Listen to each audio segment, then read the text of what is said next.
Hi, I'm Donatella Arpaia, and I want to congratulate you on the purchase of your Philips Soup Maker and welcome you to the Philips family. Just consider me your personal Philips guide, your telechef. I will help you get set up and ready to go. So first, we want to remove all packaging materials and wash all the parts clean with warm soapy water. Hold the handle of the jug with one hand and lift the motor unit off the jug by its hand grip with the other hand.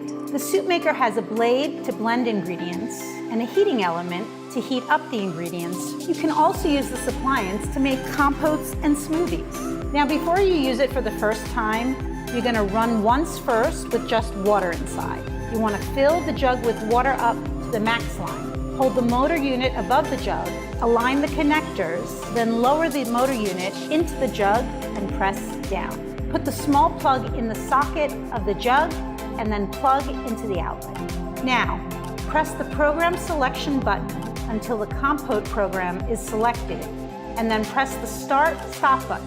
When the program has finished, the appliance beeps and the compote light blinks. Hold the handle of the jug with one hand, and with the other hand, lift the motor unit off the jug by its hand grip. I make sure to have a dish towel nearby to lean the blade against after I remove it. Pour the water out of the jug and rinse the inside of the jug under the faucet, making sure not to immerse the soup maker in water. Then dry it well. Let me walk you through the settings. The soup maker has 6 settings, 5 automated programs where temperature and time are set for the perfect result, and a manual blending function. The first is a pureed soup option that combines heating and blending in 18 minutes. The second is a chunky soup option that heats up for 18 minutes. The unique milk-based soup heats and blends for 35 minutes.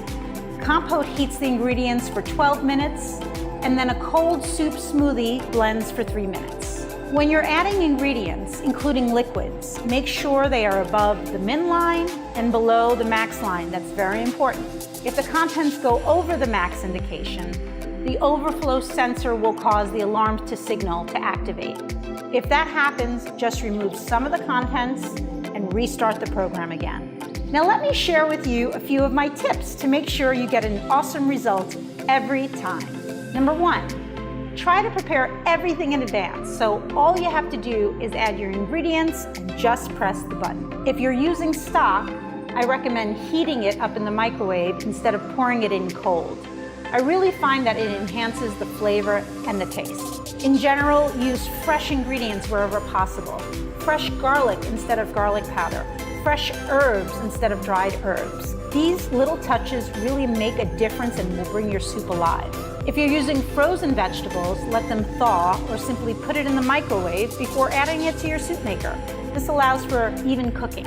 Make sure when you chop your ingredients, you do them in small, consistent pieces, especially starchy items like potatoes, carrots, and turnips, because you really want them to cook evenly.